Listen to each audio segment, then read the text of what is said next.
கிறிஸ்தலாம் நம்முடைய பிதாவாகிய தேவனாலும் கர்த்தராகிய இயேசு கிறிஸ்துவினால் உங்களுக்கு கிருபையும் சமாதானம் பெருகுவதாக.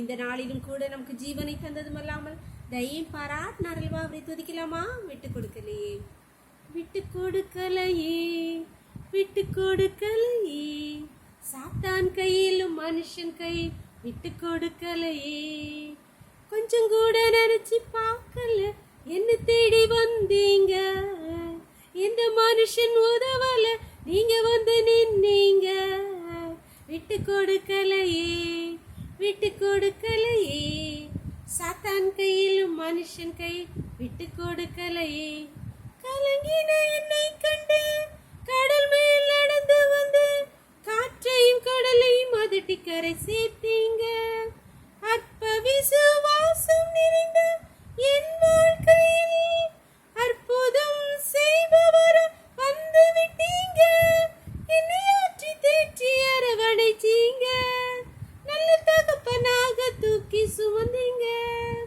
விட்டு கொடுக்கலையே, விட்டு கொடுக்கலையே, சாத்தான் கையிலும் மனுஷன் கை விட்டு கொடுக்கலையே, விட்டு கொடுக்கலையே, விட்டு கொடுக்கலையே, சாத்தான் கையிலும் மனுஷன் கையில் விட்டு கொடுக்கலையே. ஒரு வேத பகுதி வாசிக்கலாமா? ஏசாயா 35வது அதிகாரம் 4வது வசனம்.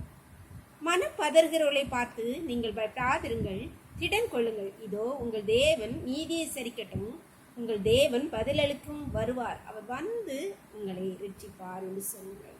இங்கே கர்த்தராகிய ஆண்டவர் ஏசாயா தீர்க்கதரிசியை கொண்டு சொல்றார், மனம் பதறலை பார்த்து பயப்படாதுங்கள் சொல்லுங்கள், தேவன் வந்து நம்மை ரட்சிப்பார்.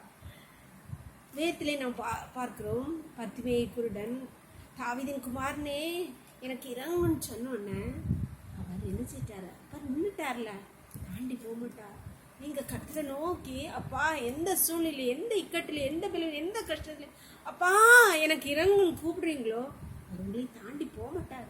அவர் வந்து உங்களை நிச்சயமா எந்த பிரச்சனையான, எந்த பலவீனம், எந்த பாடுகளாக இருந்தாலும் உங்களை அதிலிருந்து விடுவித்து தான் கடந்து போவார். அப்பேற்பட்ட தேவனை தான் நாம் ஆராதித்து கொண்டு அவரை தெய்வமாக கொண்டுக்கிறோம். அவர் துதிக்கப்படத்தக்கவர். நீங்கள் ஆண்டவர் நோக்கி கூப்பிடுங்கள், உண்மையாய் கூப்பிடுங்கள். உங்கள் மனம் பதறும் போது கர்த்தர் வந்து உங்களை ரட்சிப்பார். அவர் என்ன சொல்றார்? பயப்படாத மக்களே, என் பிள்ளை பயப்படாத, நான் வந்து ரட்சிப்பேன்னு சொல்றார். ஜெபம் பண்ணலாமா?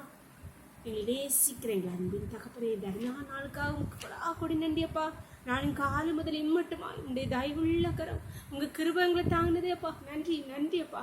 இப்பொழுது மடியாளோடு இணைந்து இருக்கிற ஒவ்வொரு பிள்ளைகளும் கருத்துல தருப்பா.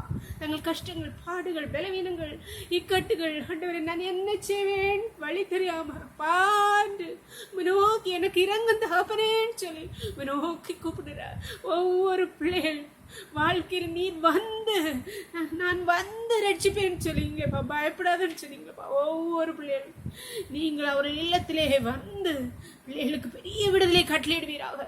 இன்றைக்கு செய்தருளீரப்பா. நோக்கி கூப்பிடுற ஒவ்வொரு பிள்ளைகள் வாழ்க்கையிலும் அற்புதத்தை இன்று நடப்பிப்பீராக. உன்னை கருத்தரை தாழ்த்தி தருகிறோம்.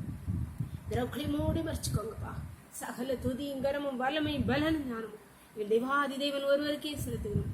இயேசுவின் மூல ஜெபங்கள் அல்ல தந்தை, ஆமென். God bless you. கர்த்தர் உங்களை ஆசீர்வதிப்பாராக. ஆமென்.